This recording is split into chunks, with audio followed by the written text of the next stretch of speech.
ontem à noite e agora pela manhã. Pedimos a direção do Teu Espírito. Sabemos que o Senhor, conduzindo a fala do Teu servo, certamente essa fala vai encontrar lugar nos nossos corações, haveremos de ser abençoados, edificados e transformados pelo poder da Tua palavra. Usa o Teu servo com a unção do Teu Espírito. Assim nós oramos e te agradecemos, em nome de Jesus. Amém.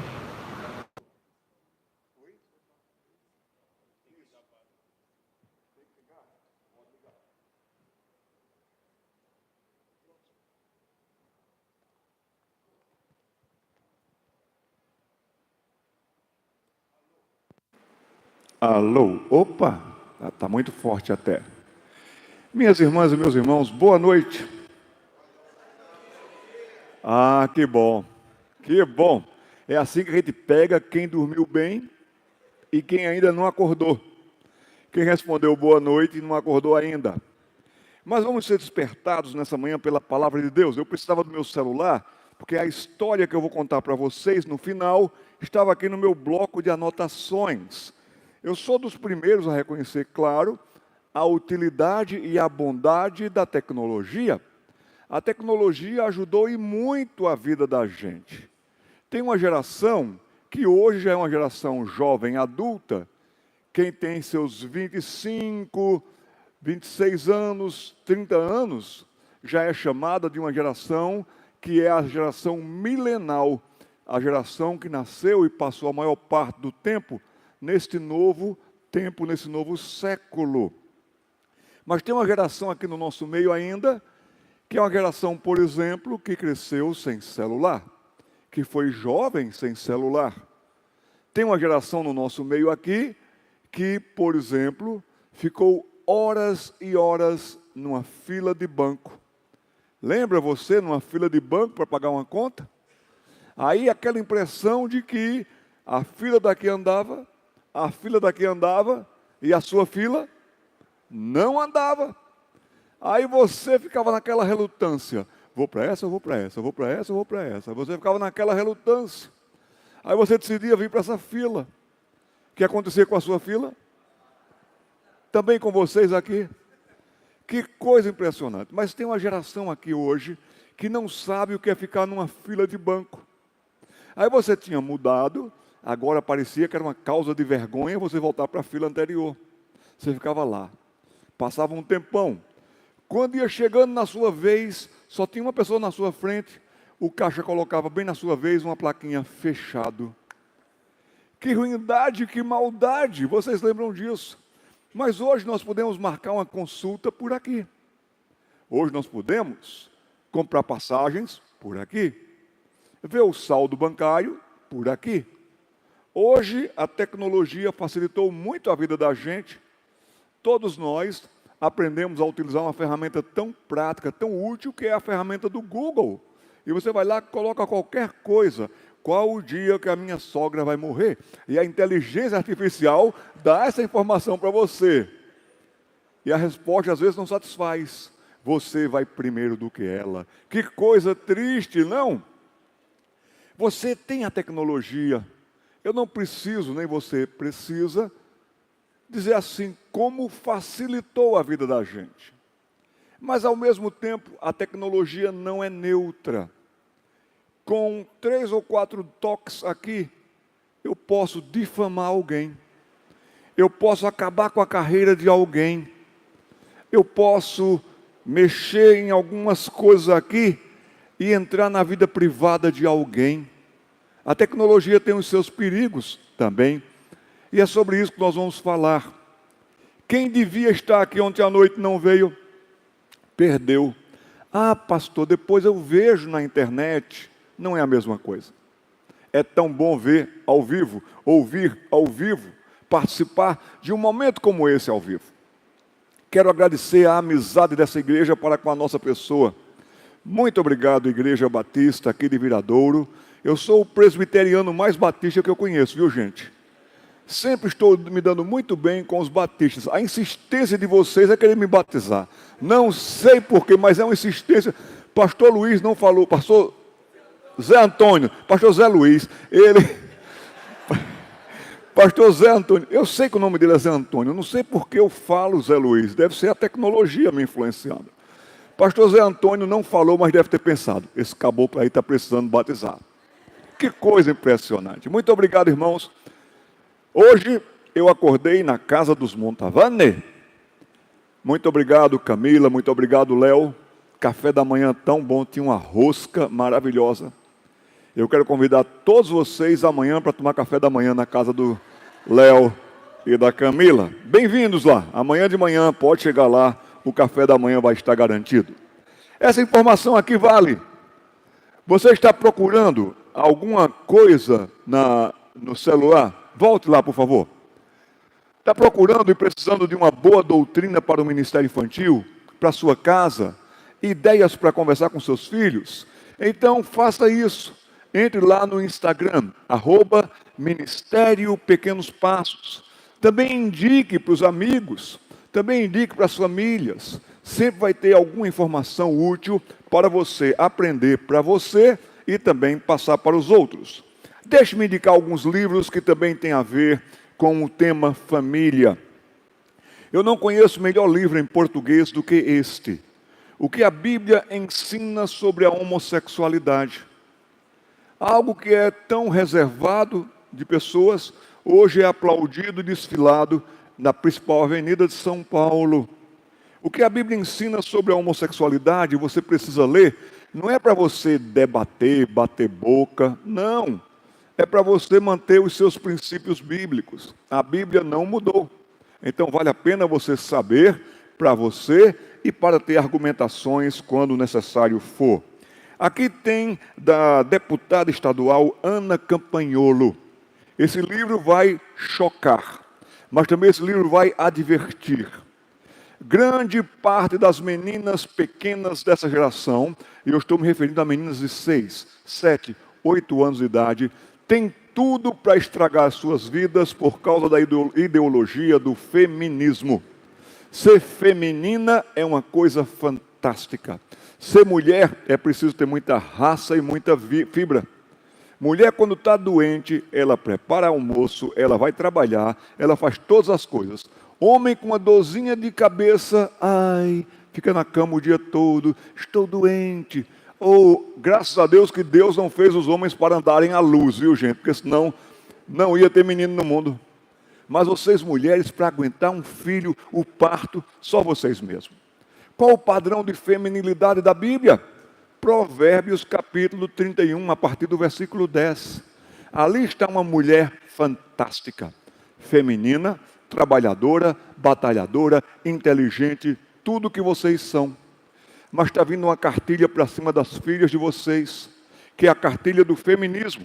E aqui Ana Campanholo, com muita capacidade, escreveu a Hidra Feminista. A Hidra era um monstro que foi vencido por Hércules, na mitologia grega. Mas arrancava a cabeça a Hidra tinha várias cabeças de serpente. Arrancava uma cabeça, vinha outra. E ela aqui então faz referência sobre quais são as hidras modernas. Você que é pai de meninas, você que é professor ou professora, precisa ler esse livro. Algumas palavras podem chocar, porque tem um vocabulário desses dias, e ela só faz referência a eles. Vale a pena. Seu menino, sua menina, já com 7 anos de idade, dependendo de onde ele estude, vai receber uma carga evolucionista muito forte. A evolução, porque a ciência já comprovou, nada disso. Você deve prestar atenção nesse livro, Manual Politicamente Incorreto do Darwinismo, e faz uma comparação com o design inteligente. Aqui você vai ter argumentos contra ideias materialistas evolucionistas. É um livro bíblico? Não, é um livro técnico. É um livro desmascarando e mostrando todos os furos da evolução. Mas se você não mostrar para os seus filhos, não argumentar com eles, seus filhos poderão ser arrastados para o evolucionismo. Este é meu livro de histórias. Eu viajo pelo Brasil, viajo pelo mundo, e eu vou anotando histórias. Como, por exemplo, nunca monte em uma sucuri. Meu conselho para você é que você não monte numa sucuri.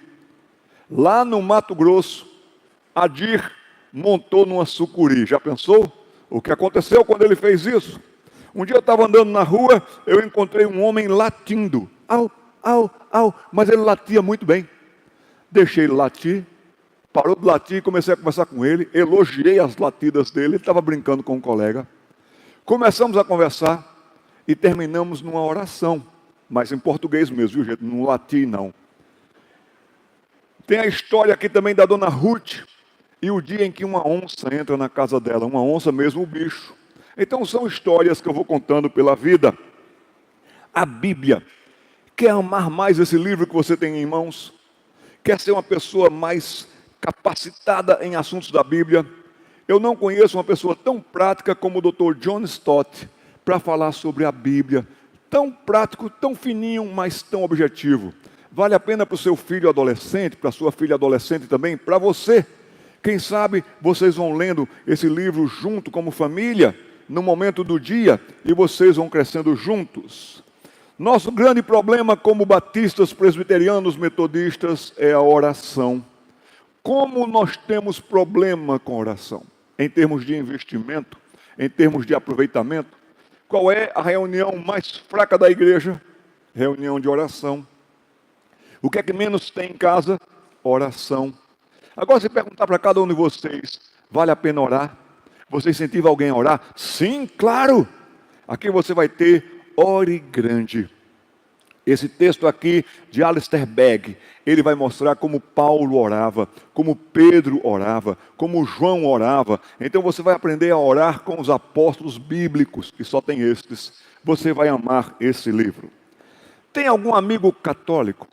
Gente boníssima, gente boa, colega de trabalho, vizinho excelente. E você vê que ele é sincero na fé católica.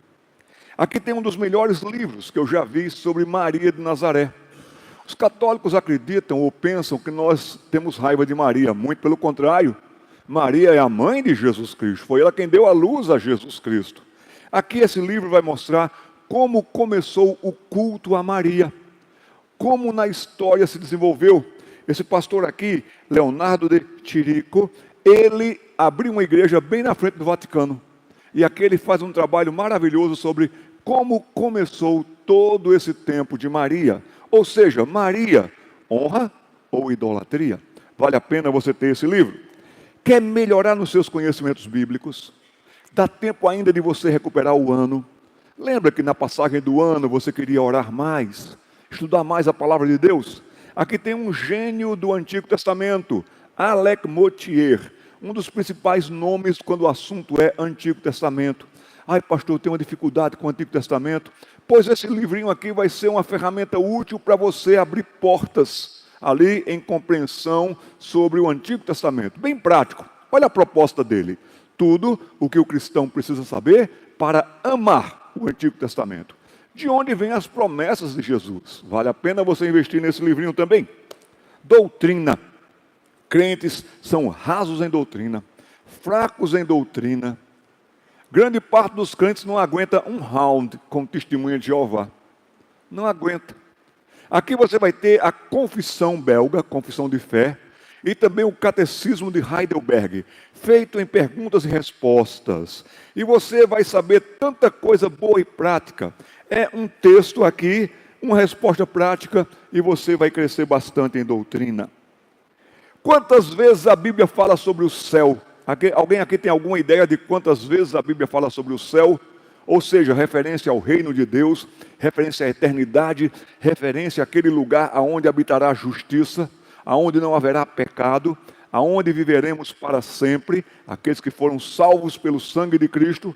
Quantas vezes a Bíblia fala sobre o céu? Você tem ideia?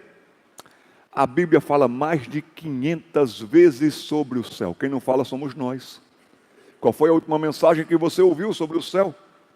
Mas também a Bíblia fala sobre o inferno. Você sabe alguma coisa do inferno?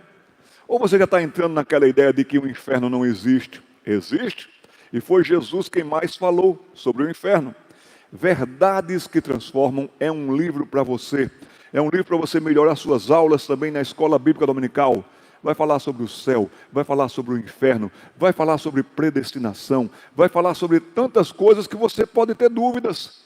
E aqui pelo menos você vai ter argumentos para melhorar seu conhecimento. Esse é um livreto, quem sabe o primeiro livreto do seu filho ou da sua filha. Escrevi a história de uma menina, e o Senhor usou a vida de uma pequena cantora. É bem simplesinho, mas sabe o que você vai fazer? Você vai ler com a sua filhinha, e acabou a história. Amanhã, o que ela vai pedir? Pai, mãe, conta a história de novo. Aí você vai contar. Ela vai decorar essa história de tal maneira que daqui a pouco é ela quem vai estar contando para você. Mas a história de uma menina de 5 anos de idade fez algo tão bonito que salvou uma família. Aqui tem outro livreto meu aqui. Nem mais um pio. Já ouviu isso do seu pai e da sua mãe? Nem mais um pio. Você ficou calado, mas aqui dentro você falou o quê? Como você é mau, tá vendo? Você falou pio aqui dentro. Nem mais um pio é uma história minha lá no Paraná. Uma história de Natal. Uma história ilustrada, em que você vai poder conversar com seu filho, sua filha, sobre a questão da paciência, questão da bondade. Nem mais um pio, é uma história bem interessante. Estou terminando. Amo biografias, pastor José Luiz. Amo biografia, pastor Zé Antônio. Batizei ele, tá vendo? Doutora Arite Burhan Wilding. Que livro fantástico. Quer tirar seus filhos do celular? Coloque biografias nas mãos deles, leiam com eles a história de uma escocesa que vai deixar um consultório médico muito bem montado na Escócia, uma clínica muito bem montada, e vai vir para o Brasil, para o estado de Goiás, morar no meio de índios selvagens até. Uma história que vai marcar a sua vida, a história da doutora Arite Burhan Wilding, Semeando com Lágrimas. O que aconteceu com o seu casamento? O que aconteceu depois da sua morte? Vai valer a pena você ler Semeando em Lágrimas. E para pais que me escutam nesta manhã, este é um livro que você pai, você mãe, vocês precisam ler. Filhos, educando. Precisamos educar nossos meninos, senão o mundo vai deformar nossos meninos. Educando daqui para a eternidade. Você vai encontrar com seus filhos no céu? Vale a pena esse livro. João Miguel, meu companheiro auxiliar, leve lá. Grande companheiro, eu pago 2 pirulitos por dia para ele. Vamos adiante. Quem está na tela? É você, William, que está na tela? Então fica de olho aqui que eu vou passando, tá bom? Próximo clique. Quanto e como a tecnologia, resumida aqui nesse aparelho que você tem aí na sua mão, quanto e como a tecnologia e as redes sociais podem afetar a minha vida por fé. A palavra de Deus não mudou. Romanos capítulo 1, versículo 16, continua lhe dizendo e me dizendo, e vale para hoje: o justo viverá por... Caminhamos por fé, vivemos pela fé no Filho de Deus, na palavra de Deus, nas promessas de Deus. O justo viverá por fé. Ô meu irmão, pode desligar um pouco aqui o Polo Sul, por favor, que está um vento gelado aqui. Dê uma diminuídazinha. Eu não sei o que é que tem esses diáconos. Na igreja presbiteriana, quem faz todo esse serviço de bem-estar é a junta diaconal. Mas esse irmão deve ter trabalhado num caminhão frigorífico, porque coloca o gelo aqui nas costas do pastor. Ô meu irmão, faça essa bondade. Pode. Alguém está sentindo frio aqui nessa manhã? Venha para cá para você ver o que é frio. O irmão foi lá e ligou em menos 3 graus. Agradeço, meu querido. Pode diminuir só, deixar numa temperatura mais. Nós vivemos por fé, nós morremos na fé. Ressuscitaremos por fé. E estaremos para sempre com o Senhor. Vamos lá, William. Vida piedosa. Obrigado, querido. Vida piedosa não é você se trancar em casa, não é você passar o dia orando, cantando e comendo papa. Não, nada disso. Vida piedosa é você andando pelas ruas aqui da cidade, com um comportamento, com uma postura tranquila, equilibrada, bondosa e santa. Deus não criou esquisitos. Se você tiver algum vizinho que diz que é crente, mas é esquisito, ele não é crente. O crente não se deforma, o crente se transforma pelo poder e eficiência da palavra de Deus. Então nós devemos ter uma vida piedosa. Tinha uma igreja lá na região da Grécia, pertinho da Grécia, chamada de Acaia, que tinha tudo vezes tudo, para ser o que está proposto ali, ó. Uma igreja que tinha tudo para ser uma bênção para o mundo inteiro. Pode colocar todo o slide, William, por favor. Nós vamos abrir a palavra de Deus em 1 Coríntios. Pode trazer um copo? Ô, João, acha um copo para mim, meu querido fiel assistente. Vou orar para que o pai de João tenha dinheiro para comprar Toddy para ele, porque ele está gastando muita energia comigo. A igreja de Corinto tinha tudo para ser uma bênção. E é assim, viu, gente? É atômico. João atômico. Obrigado, João. Joia. Para não acontecer como ontem, que eu bati sem querer na garrafinha e ela estourou para todo lado. Vamos, antes de ler o texto, vamos ver isso aqui. Corinto tinha tudo para ser uma bênção para o mundo, porque ela tinha uma localização estratégica. Ela estava num ponto maravilhoso, num ponto exato. Ela tinha um porto. Esse porto abastecia praticamente o mundo de então. Todo mundo comprava ou vendia e a mercadoria passava pelo porto de Corinto. As pessoas transitavam por Corinto, uma localização estratégica. Corinto era tão capaz e competente como cidade quanto Atenas. Atenas era a cidade dos filósofos contempladores. Sócrates, Platão, Aristóteles. Corinto também tinha seus filósofos, também tinha seu centro de filosofia. Só que a filosofia de Corinto era mais pragmática, mais pé no chão, do tipo, é assim que se faz, curso disso, como você melhorar suas vendas, como você melhora seu rendimento. A filosofia em Corinto era mais pragmatista. As pessoas que queriam coisas práticas, rápidas, venda, comércio, iam estudar com os coríntios. A cidade fervilhava de filosofia pragmatista. Corinto também tinha uma condição privilegiada, porque aonde circula mercadoria, aonde circula gente, aonde circula novidade, também circula o dinheiro. A igreja de Corinto tinha tudo para ser uma igreja que abastecesse missões e missionários pelo mundo inteiro. Tinha condições financeiras, tinha um porto que abasteceria todo o mundo de então. Como os coríntios poderiam ter sido uma bênção ao mundo inteiro. A igreja de Corinto tinha uma membresia com todos os dons diferentes daqui. Aqui nós temos vários dons, diversos dons, mas só sobre a igreja de Corinto foi que Paulo disse: vocês têm todos os dons, todas as capacidades, todas as condições que Deus abasteceu a igreja para que a igreja desenvolvesse bem o seu ministério. Corinto tinha esse povo dentro da igreja. Já pensou? Uma escola bíblica dominical em Corinto como deveria ser? Uma maneira e manifestação de conversações, cursos. A igreja de Corinto tinha todos os dons. Mas nessa igreja, Paulo vai falar sobre o amor. O amor é tão bonito, retratado pelo apóstolo Paulo na primeira carta, que até Renato Russo fez uma música: ainda que eu falasse a língua dos homens e dos anjos, se eu não tivesse amor. Até isso virou música. Você vê que as pessoas colocam em convites de casamento. Mas qual era o problema de Corinto? Não era o amor, mas era o tipo de amor que Corinto tinha. Corinto tinha amor pelo dinheiro. Corinto tinha amor pela posição, pelo status. Corinto tinha amor pela glorificação. Eu sei mais do que você. Eu estudei em Corinto. Corinto tinha algo de errado com o amor, que até o apóstolo João disse: não ameis o mundo.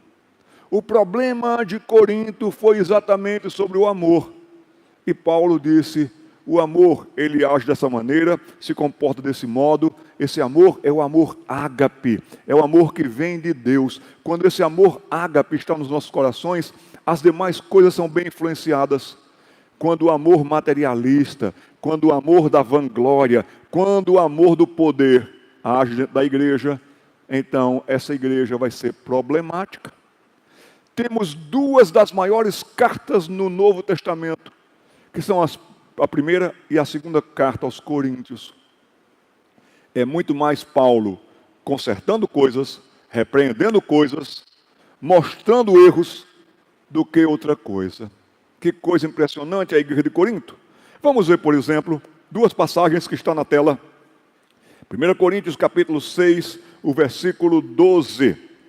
Quando abrimos a palavra de Deus na primeira carta de Paulo aos Coríntios, esse povo de Corinto e esse povo aqui de Viradouro já tem conhecimento bíblico suficiente para ser responsável. Adolescentes que frequentam essa igreja, conheço as pessoas que dão aulas para vocês, e elas já lhes ensinaram o suficiente para vocês também serem pessoas responsáveis, em tudo, com tudo, para tudo e sobre tudo.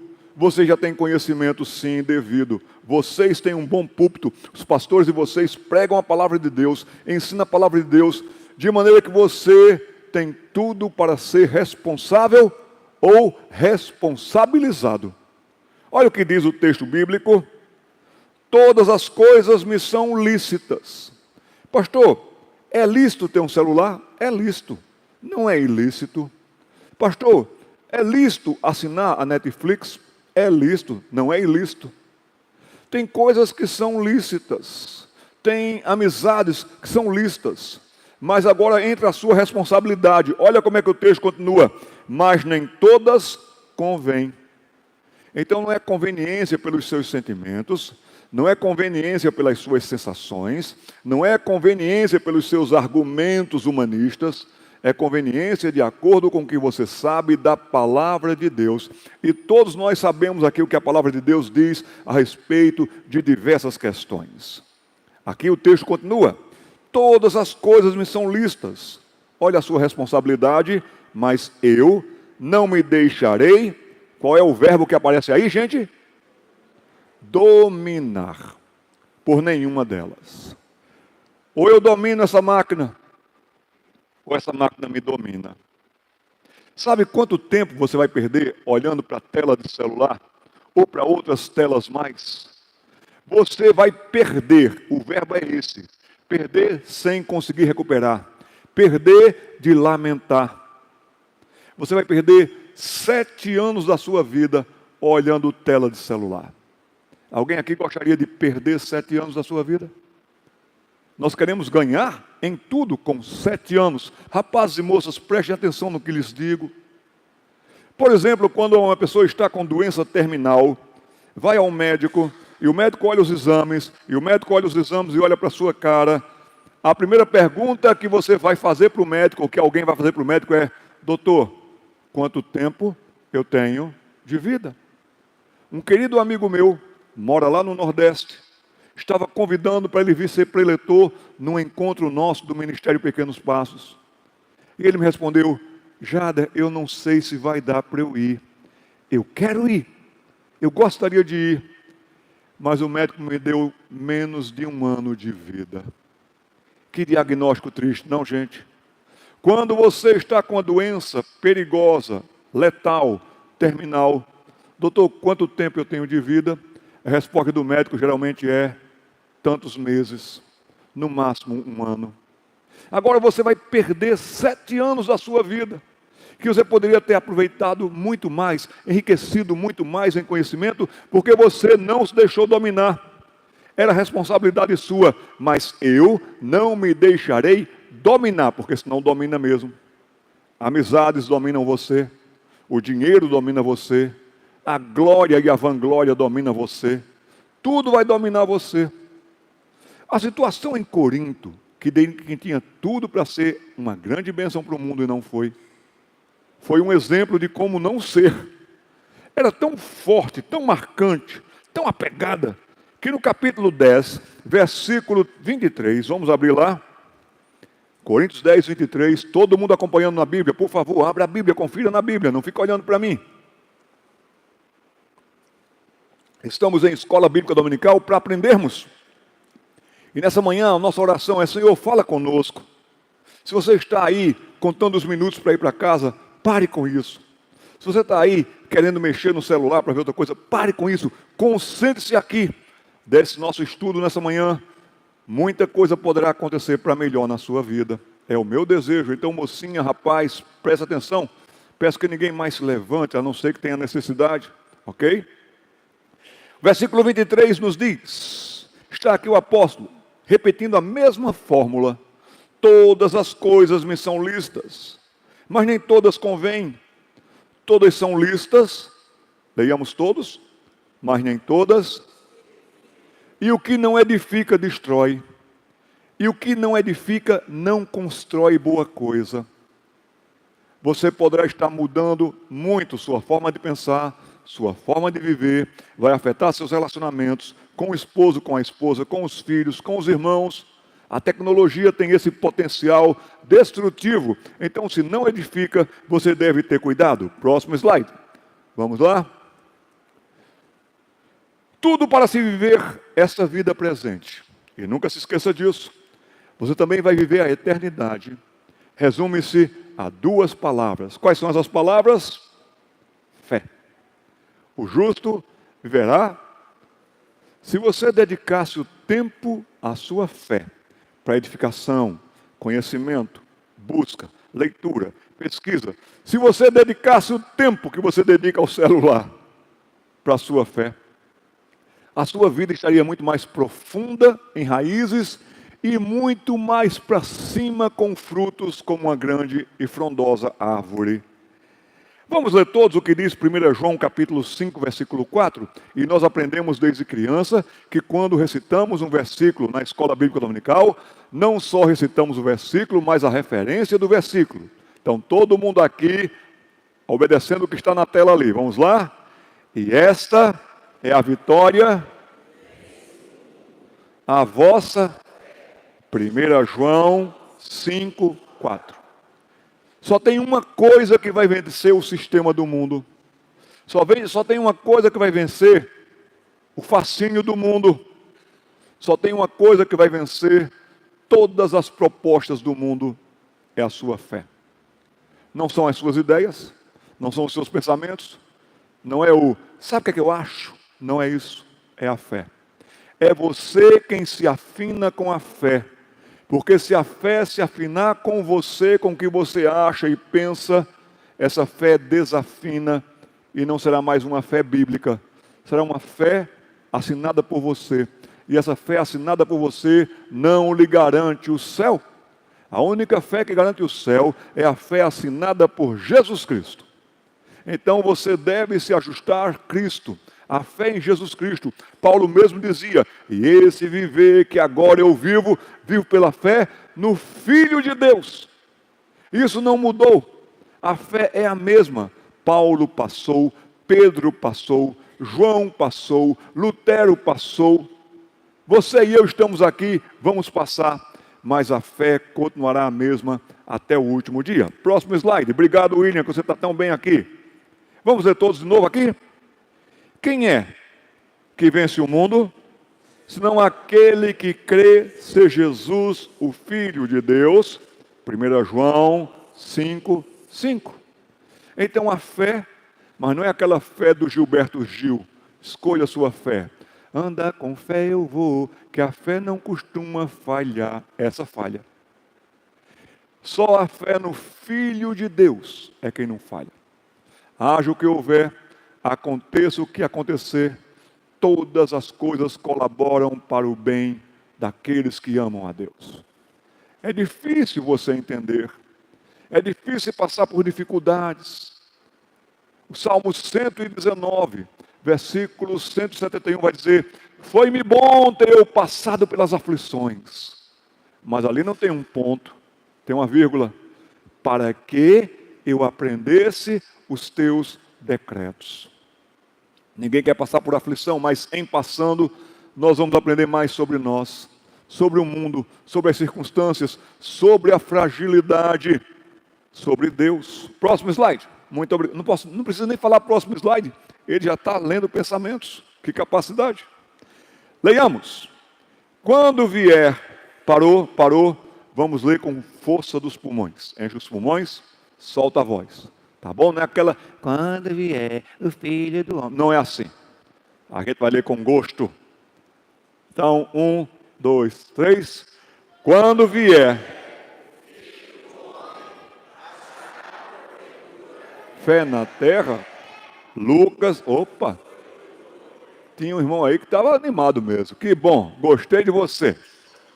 Lucas capítulo 18, versículo 8. Quando Jesus voltar, vai encontrar fé na terra. Mas antecipando a volta de Jesus, hoje, ele encontra fé na sua vida. Ele encontra fé na sua casa. A fé dos seus filhos, nesse tempo em que ele está com você, que eles estão com vocês, será uma fé abastecida e assistida. Não só de assistência, mas de ser vista.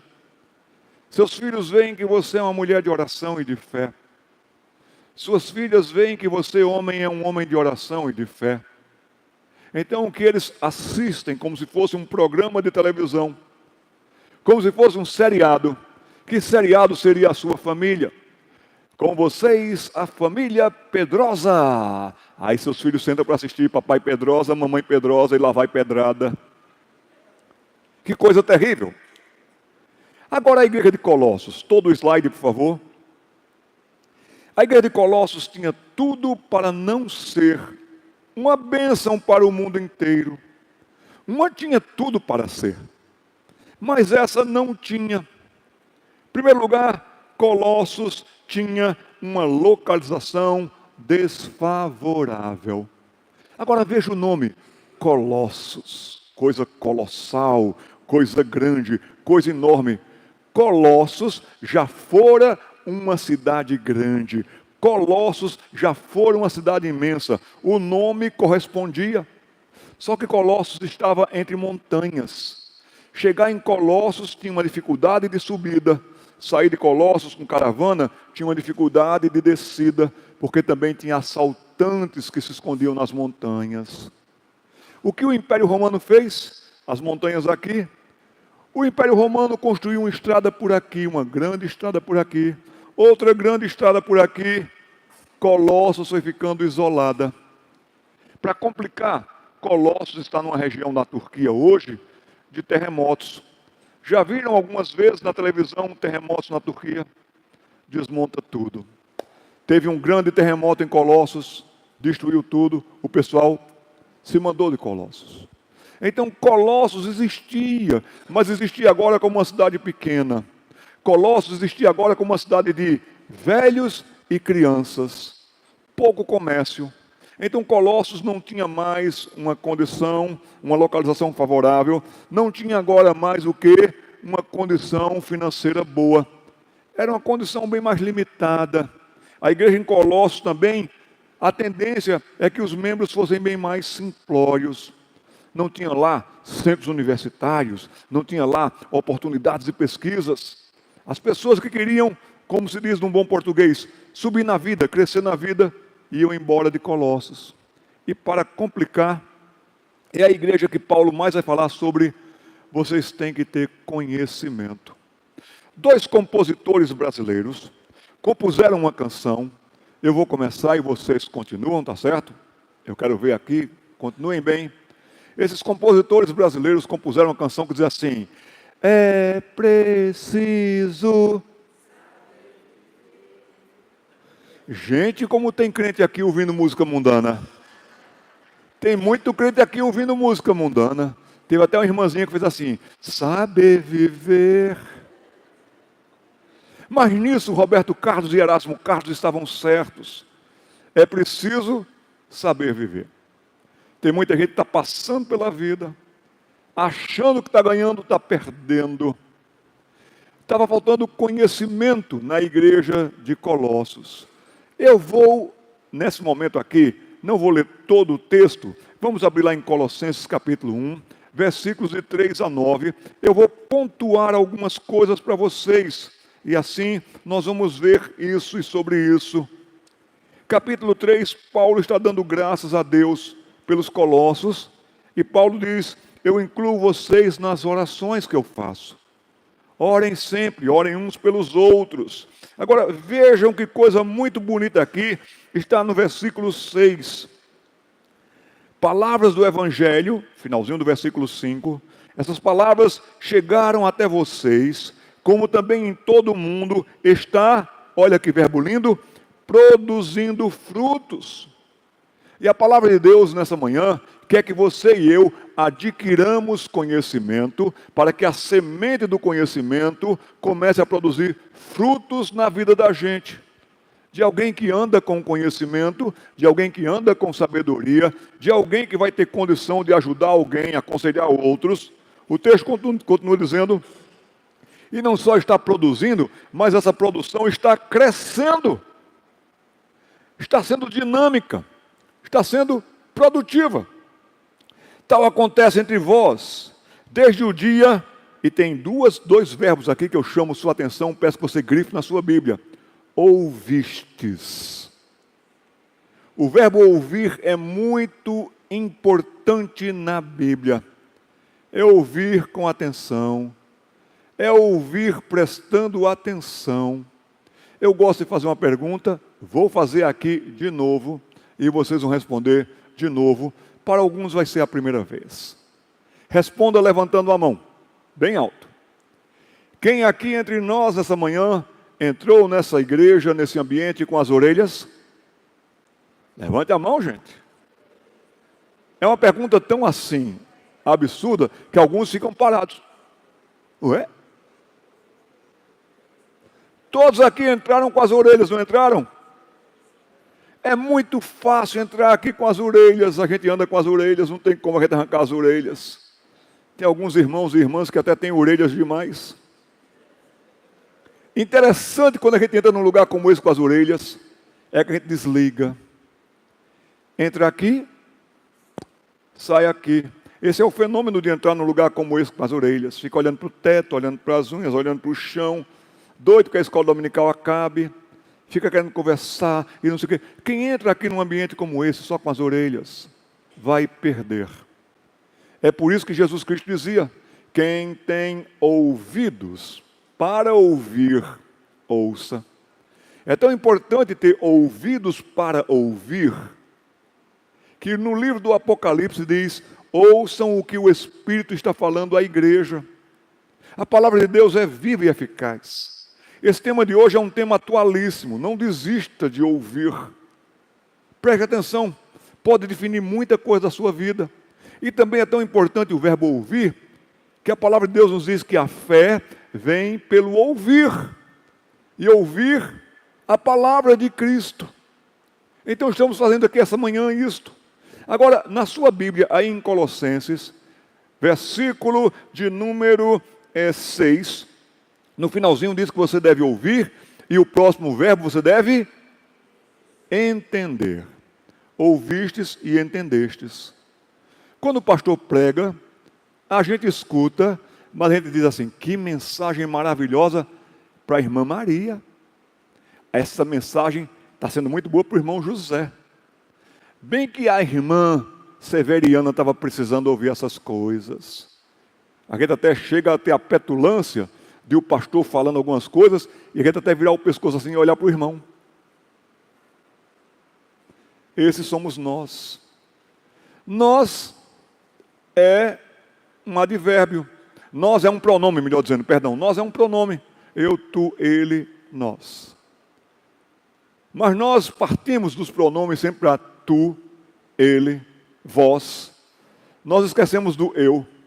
Nós esquecemos do vós. Nós esquecemos do nós, melhor dizendo. Alguns irmãos aqui são nós, cegos. Terrível lidar com os irmãos nós, cegos. Mas nós na coletividade, aqui você e eu devemos entender. E entender o que a gente está dizendo aí? A graça de Deus, na verdade. Se levantamos hoje da cama foi misericórdia. Misericórdia anda de mãos dadas com a graça. Se somos salvos hoje, é por causa da graça que vem com misericórdia para mim e para você. É graça, é misericórdia, é conhecer esse Deus gracioso. E mais uma vez temos esse livro fantástico sendo aberto aqui, para a gente analisar os nossos dias. Wolfgang Goethe, filósofo alemão, disse: eu já li muitos livros, mas esse livro me lê. Que texto fantástico. Faltava conhecimento. Eles ouviram, eles por um tempo entenderam. Olha agora como continua o texto aqui, que texto lindo. Versículo 7. Segundo fostes, próximo verbo qual é? Instruídos. É assim que se faz, é assim que se é assim que se vive. Instrução na escola bíblica dominical. Pais, não deixem de vir à escola bíblica dominical. Tragam seus filhos precisam da escola bíblica dominical. Você que está ouvindo a gente, se você podia estar aqui conosco e não está aqui porque você levantou tarde, maratonou lá no Netflix a noite toda, a madrugada toda. Se você está se viciando em ficar em casa, você está errado. Você vai ouvir esse povo responder aqui agora. Meus irmãos, os que estão aqui presentes, nesse momento em que estamos vivenciando, vendo uns aos outros, esse estudo está sendo uma bênção, amém? Você ouviu? Seu lugar não é aí no sofá, seu lugar é aqui no banco. É assim que Deus quer que a igreja seja. Instruídos, instrução. E aqui tem o nome de uma pessoa, Epáfras. Eu fiquei sabendo que temos 2 rapazes nessa igreja, Eliezer e Eliel. Por que a senhora não colocou Epáfras? Eliel tem cara de Epáfras. Poucos crentes colocam o nome do filho com letra E de Epáfras. Mas Epáfras foi genial. Eu sou fã de Epáfras. Próximo filho de vocês aí, Epáfras. Epáfras era alguém que instruía. É assim que se faz, é assim que se é assim que se vive, é assim que se glorifica a Deus. Então nós precisamos ouvir, nós precisamos entender, e para isso nós precisamos de instrução. Mas Paulo agora vai falar para os Colossenses. Colossenses, está faltando para vocês conhecimento. Conhecimento na prática. Depois, na continuidade da carta, os colossenses vão se iludir com fantasias, vão se iludir com heresias, vão se iludir com tantas coisas. Moça, rapaz, cuidado para você não se iludir com tantas coisas. Eu vou mudar dessa igreja para a igreja tchim, tchá, tchá, tchá, tchá. Lá, tão animado, lá pega fogo, chama o bombeiro. Eu vou mudar para aquela igreja, porque o pastor disse. Me lembrei de Dona Hela, já faleceu. Dona Hela, querida, mas Dona Hela foi ovelha minha. Eu no começo perguntava, como vai, Dona Hela? Dona Hela contava tudinho, estou sofrendo aqui. Eu deixei de perguntar para Dona Hela como vai. Mas quando foi um dia, eu era pastor novo, tinha 28 anos de idade. Dona Hela, descendente de alemães, falava até um português arrastado. Dona Hela, tudo bem? Tudo bem, pastor. Eu vou viajar amanhã, peço que o senhor ore por mim. A senhora vai para onde? Eu vou para Curitiba. Morávamos aqui, Curitiba estava aqui, 600 quilômetros de distância. Como eu sabia que ela tinha problemas de saúde, eu disse, a senhora vai procurar algum especialista médico em Curitiba? Não, pastor, eu vou numa igreja lá. Ué, mas a senhora é membro da nossa igreja? Mas eu ouvi na rádio que tem um pastor que ora por R$100 e resolve. Eu vou lá. Eu confesso para vocês que eu fiquei numa luta. Não, Dona Hela, me dê 50, eu já oro pela senhora aqui. Eu quase caí nessa tentação, mas eu não caí nessa tentação. Disse, pois vá, entre naquele ônibus, quando a senhora voltar, a senhora vai estar disciplinada. Por que você está me ameaçando com disciplina? Eu não estou lhe ameaçando com disciplina, é a senhora que está se metendo em disciplina. Porque a senhora deve ouvir seu pastor. Tudo que a senhora precisa ouvir está sendo dito desse púlpito. A senhora vai perder o dinheiro da passagem, o tempo de viagem e vai perder R$100 da sua bolsa e ainda a senhora vai ser disciplinada na frente de todo mundo. Ela não foi. Que bom. Ficou com a cara de lua para mim umas 2 semanas, mas depois ela voltou a ter uma cara de sol radiante. Que coisa. Faltava conhecimento. Gente que engolia de tudo, aceitava de tudo, julgava a igreja como parada. Meu irmão, pare com isso. Próximo slide. A fé bíblica é para ser o quê, gente? Não ouvi, é para ser? Então você vai vir para a escola dominical com lápis, papel, caneta, tomar nota. Chega de crente assim, olhando para mim com cara de sapo. Não, meus irmãos, nós temos que tomar nota. Se a escola é para a gente aprender, se é bíblica, é para a gente conferir nas escrituras. E ela é dominical, para a gente se abastecer aqui para a semana inteira, para a vida. Depois eu vou assistir lá na internet, vai nada.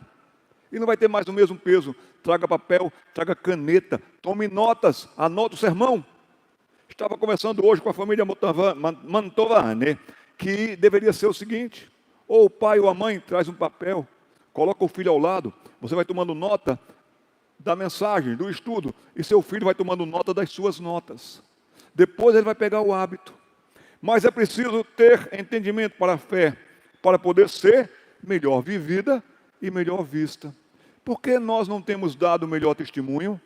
Porque nós não estamos entendendo ou colocando em prática o que entendemos da dinâmica da fé. Essa fé tem 5 elementos centrais, fundamentais.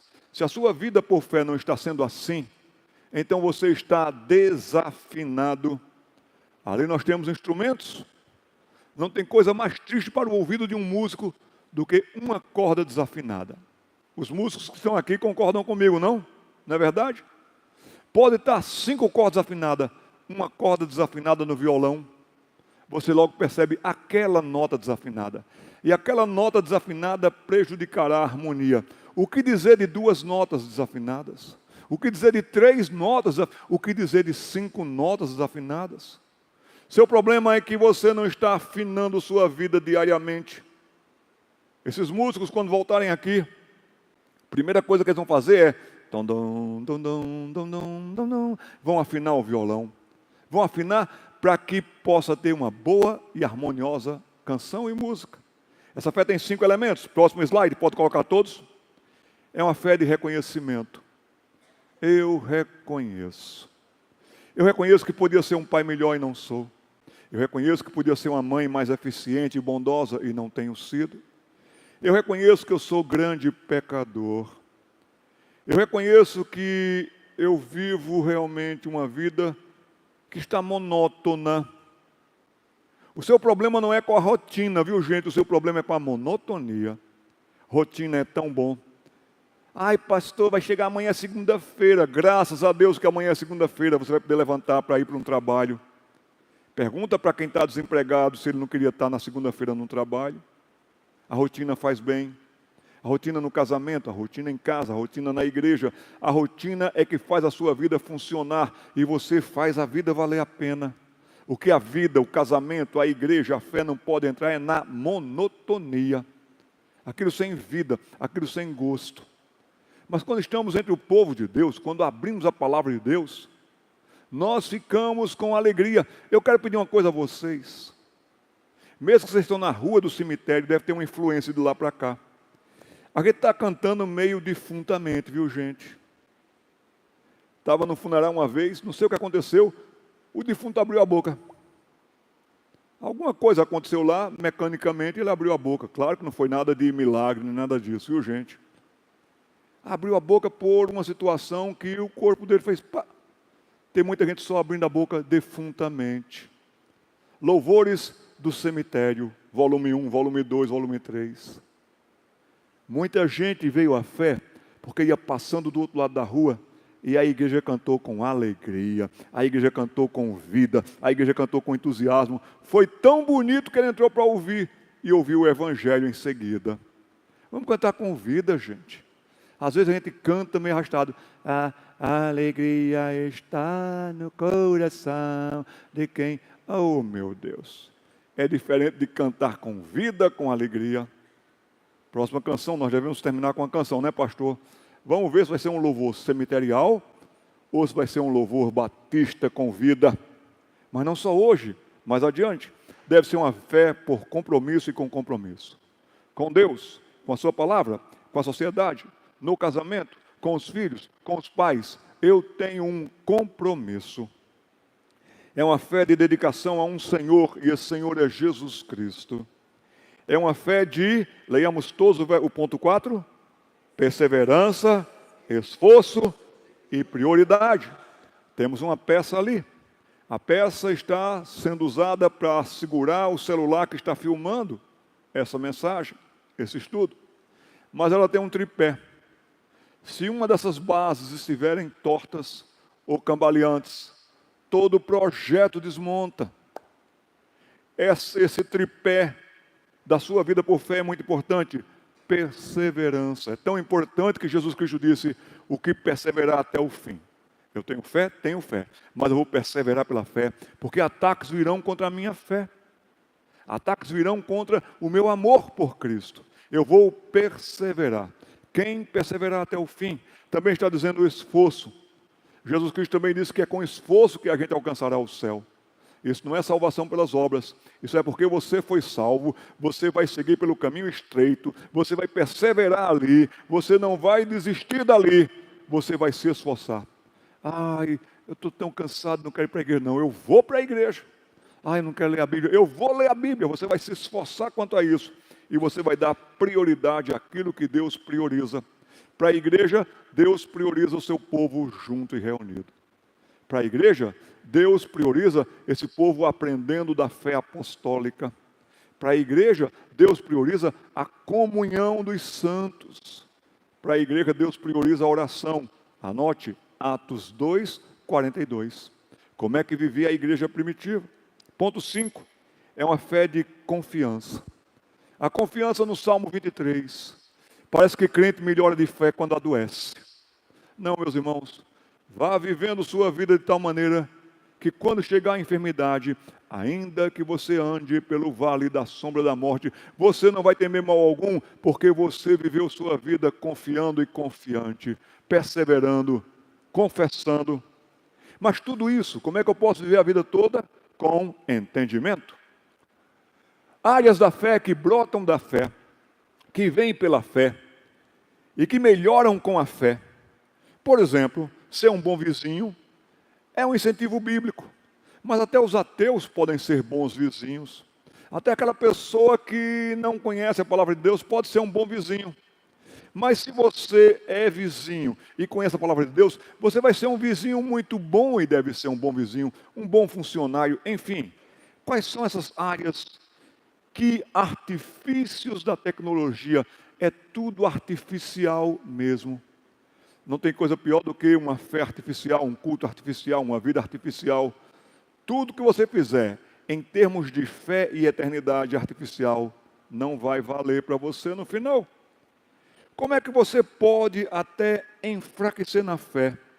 E você pode embrutecer na sua vida, se tornar bruto, ignorante. Adolescentes, vocês estão sendo muito brutos com seus professores, estão sendo muito brutos com seus pais. Vocês não sabem pedir por favor, com licença, vocês não sabem dizer obrigado, vocês não sabem se dirigir a uma pessoa com mais idade. Vocês estão se tornando chatos e antipáticos. E daí? E daí que você não vai se dar bem. Continue embrutecendo o seu coração e você vai ter o pior casamento, eu lhe garanto isso. Continue sendo um bruto, chato e chata, e você não vai parar em emprego. Ninguém aqui aguenta funcionário chato. Ninguém aqui aguenta, nem o seu chefe aguenta, funcionário mimado. Ninguém aqui aguenta. Então, pare de enfraquecer sua vida por fé, pare de ir com os outros estão indo para o precipício, você vai junto. Pare de ser uma pessoa bruta. Vamos ver quais são essas áreas? Em primeiro lugar, o contentamento. A tecnologia tem tudo para acabar com o seu contentamento. Paulo mesmo disse, e é um aprendizado, lá em Filipenses: aprendi a viver contente em toda e qualquer circunstância ou situação. Aprender. Mas hoje é a geração que mais reclama. É a que mais tem. Não tenho roupa para sair. O guarda-roupa está cheio. Muita gente aqui, rapazes e moças, só tinha 2 peças de roupa. Uma para passar a semana e a outra para vir para a igreja no final de semana. Eu não tenho com que brincar. O quarto parece uma sucursal da ReHap de brinquedos. Não tenho com que brincar. Teve muita gente aqui que fabricava seus brinquedos, brincava com a imaginação, fazia tudo isso. Você pai, você mãe que me escuta nessa manhã, você está naquela dizer assim, ai, eu vou dar para o meu filho, para a minha filha, tudo que eu não tive, está estragando esse menino. Você deve dar para o seu filho, para a sua filha, para o seu neto, para a sua neta, tudo o que você teve. Compromisso, horário, responsabilidade, educação. Sim, senhor. Não, senhora. Respeito para com o professor. Quem viveu assim?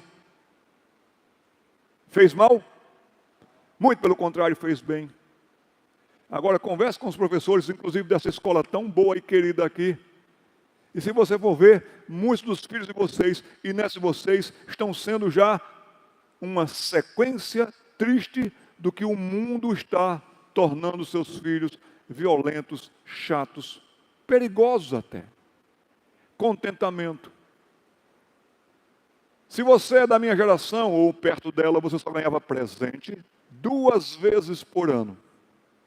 Você ganhava presente no seu aniversário e ganhava presente no Natal. Se você tivesse nascido no dia do Natal, o problema seu, só ganhava um. Mas quem brincava melhor do que você? Quem tinha mais criatividade do que você?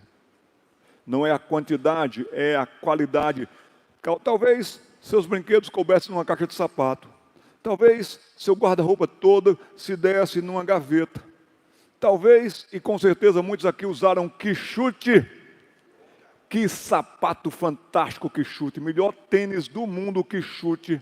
Quichute era um tênis muito inteligente. Passava de ano, passava de ano, passava de ano, passava de ano. Nunca foi reprovado o quichute. Com o quichute você ia para a igreja, para aniversário, para casamento, para funeral, para tudo com quichute. Eu nunca entendi por que quichute, ele vinha com um cadastro, que era 1 metro de cadastro, você enrolava na canela. Eu nunca entendi isso. O que era o quichute? Quichute era a combinação e resultado de 2 coisas, de 3 coisas, melhor dizendo. O quichute era lona, borracha e chulé. Mas não tinha coisa melhor do que o quichute. Contentamento. Hoje, só queremos roupas de grife, de marca, de não sei o quê. Aqui diz, quanto mais compramos, o que acontece? É ou não é? Aí a sua mulher, um dia passando na televisão, viu o Polishop. Comprou o Polishop inteiro. Não pode nem entrar na cozinha de tanto material que tem lá dentro. Descascador de batatas a laser. Quanto mais nós compramos, menos satisfeitos estamos. Quanto mais temos, mais reclamamos. Muito obrigado, eu estou com um bom auxiliar ali também. Quanto mais se joga, crianças, adolescentes, jovens, adultos, muito maridão aí jogando. Peraí, mulher, estou passando de fase. Quanto mais se joga, mais descontrolada vai ficando essa pessoa. Passa a tarde toda ali. Vai entrar nessa fase dos 7 anos perdidos. Próximo slide. O contentamento é um aprendizado. Filipenses 4:11. Aprendi a viver contente em toda e qualquer circunstância. Passemos adiante. Obrigado. Só no Senhor nós encontraremos alegria completa. Jesus Cristo disse em João capítulo 15, versículo 11. Permaneçam em mim e a vossa alegria será completa.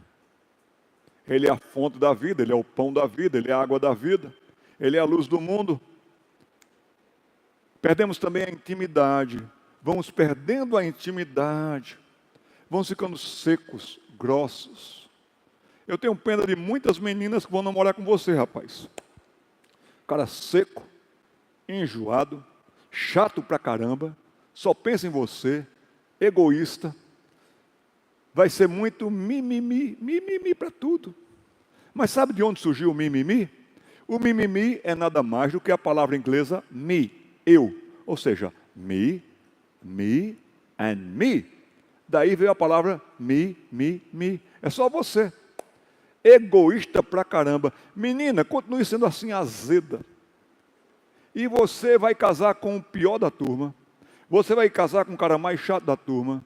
Você vai casar com a pior pessoa que você vai encontrar, porque só o pior vai conseguir conviver com você que já é pior.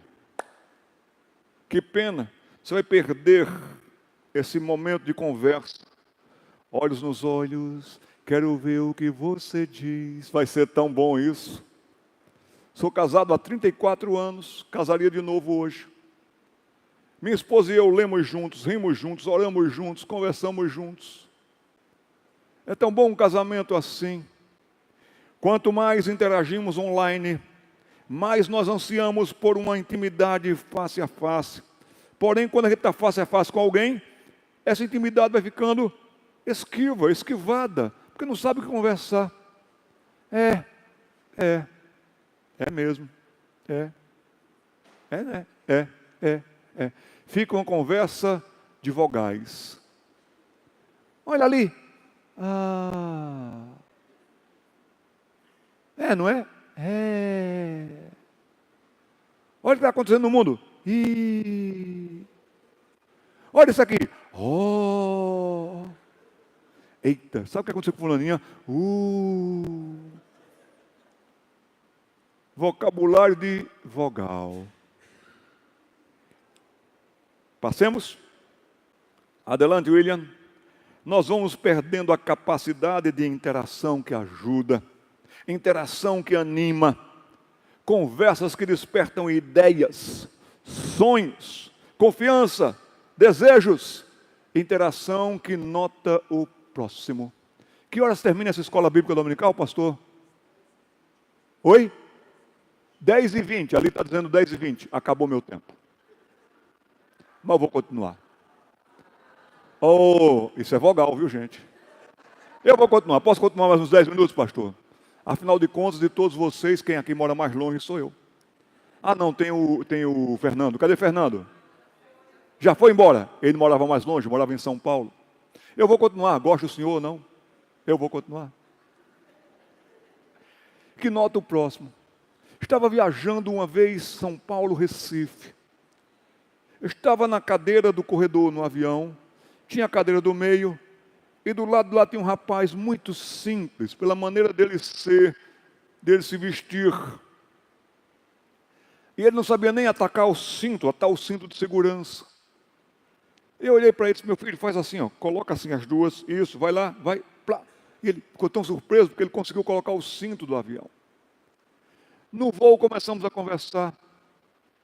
E eu disse, você está indo para o Recife? Eu estou indo para o interior de Pernambuco. Eu também nasci no interior, morei muito tempo no Recife. O que você vai fazer no Recife? Perguntei para ele. Eu vou para o funeral de pai. Pai morreu. Ele estava tão triste. Na mesma hora já pulei para a cadeira do meio. E comecei a conversar com ele. Veio tentar a vida em São Paulo. Veio servir de pedreiro, ajudante de pedreiro. Quando o pai morreu, ele ia pegar um ônibus, só tinha dinheiro para pegar um ônibus para Pernambuco. Mas os colegas deles todos se cotizaram e compraram uma passagem aérea para ele. Era a primeira vez que ele estava voando na vida. E ali eu pude conversar com aquele rapaz sobre a vida, sobre o valor da vida, sobre o próximo. E quando estávamos aterrissando no aeroporto de Guararapes, no Recife, estava ele e eu de mãos dadas, e ele estava entregando a vida dele para Jesus Cristo. Como é importante notar as pessoas que sofrem. Tem aumentado o número de suicídios. Estava falando eu numa escola para adolescentes em Uberlândia, aliás, em Caldas Novas. E falando ali, eu falava para cerca de 200 adolescentes, faltou um que tinha tentado suicídio naquele dia. Esse é o mundo. Agora, menino, menina, Deus colocou você nessa igreja, Deus colocou você nessa cidade, Deus colocou você na sua escola, para você ser diferente, para melhor, não diferente, para pior. Para você poder ajudar alguém, talvez você seja a única esperança daquela pessoa que está pensando em se suicidar. Talvez você seja a última esperança daquela pessoa que está pensando em acabar com a vida. Então trate de melhorar, não vá com os outros, siga a Jesus Cristo. Note o próximo. Outra vez estava voltando eu de Brasília. E voltando de Brasília, sentei ao lado de um chinês. E eu perguntei em inglês para o chinês o que ele estava fazendo no Brasil. Se era o primeiro dia dele no Brasil, visita, turismo. Aquele chinês não respondeu nada. Só olhou para mim e riu. Poxa, eu não estou pedindo para você rir para mim não, rapaz. Estou perguntando para você o que você está fazendo no Brasil. Aí eu perguntei para ele, what is your name? Coisa que todo mundo aprendeu, né, gente? What is your name? My name is Julia. What's your name? Olha, falou até com sotaque britânico. What is your name? Isso aqui a gente aprendeu aqui em Viradouro, gente. Perguntei para ele, what's your name? Meu Deus do céu, como pode?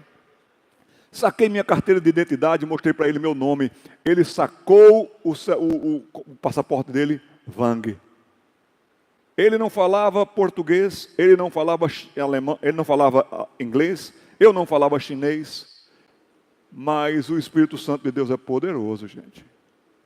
Eu estava na minha bolsa com um livro chinês-português. Quem é que anda com um livro chinês-português?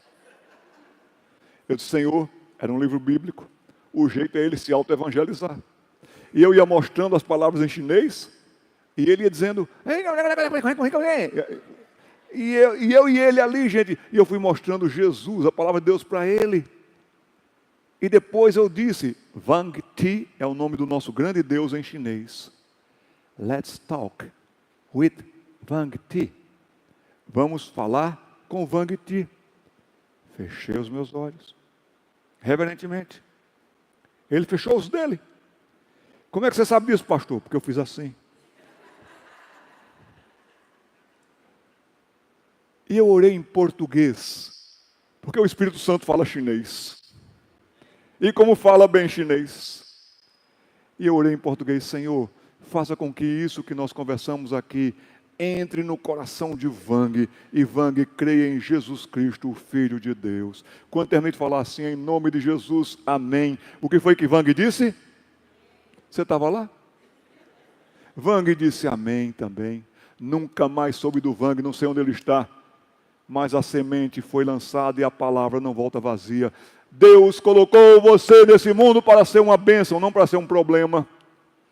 Não para ser uma pessoa chata, inconveniente e irresponsável. Vamos adiante. Nós amamos porque Ele nos amou primeiro. 1 João capítulo 4, versículo 19. O verdadeiro amor lança fora o medo. Eu tenho medo de falar com os outros. Não tenha, querido. Fale, seja bondoso. Não use de desculpas quando você sabe e tem o que dizer e pode dizer. Cuidado com a palavra desculpa. Todos nós temos desculpas prontas. Desculpa número 1, desculpa número 18, desculpa número 412. Todos nós temos desculpas. Mas já viu a sonoridade dessa palavra desculpas? Ela poderá se transformar em 10 culpas. 10 culpas virão para você de ser um pai irresponsável. Pare com as suas desculpas. 10 culpas virão para você que arruma tudo para não crescer na graça, no conhecimento de Cristo. Já estou terminando, vamos adiante. Há amigos mais chegados que irmãos, você é desses, em que alguém pode se abrir com você e você pode orar com essa pessoa. Sérgio Pimenta foi autor de várias canções do grupo Vencedores por Cristo. Sérgio Pimenta estava com câncer voraz. E Sérgio Pimenta compôs uma canção que vocês devem ter cantado aqui também. Ame ao seu próximo de todo o seu coração, com toda força e razão, com todo o seu desejar. Ame ao seu próximo como se fosse você, como se a dor que ele sente fosse a que sente você. Que letra linda, não, gente? Aí ele enfatiza mais. Ame ao seu próximo como se fosse você, como se a dor que ele sente doesse mais em você. Que letra, que poesia, que realidade. Faça a vida valer a pena. Quantos aqui já assistiram O Resgate do Soldado Ryan? Assistam de novo. Assista com seus filhos. Na hora derradeira em que o comandante está morrendo por causa de Ryan, ele foi resgatar o Ryan lá na frente da guerra. E quando aquele homem está morrendo e todo o batalhão morreu, aquele homem vai dizer alguma coisa para o Ryan. Faça a sua vida valer a pena.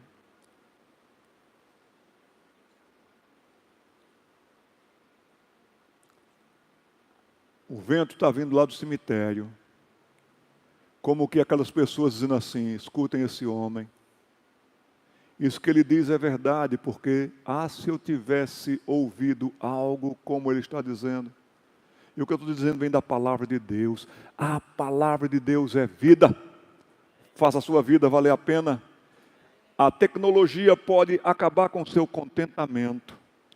A tecnologia pode acabar com a sua intimidade com as pessoas. Daqui a pouco vai ser almoço. Vamos desligar o celular. Nós não nascemos com um cordão ligado com o celular. E o único cordão que nós nascemos foi ligado com a nossa mãe, que foi rompido para você ter sua vida bonita.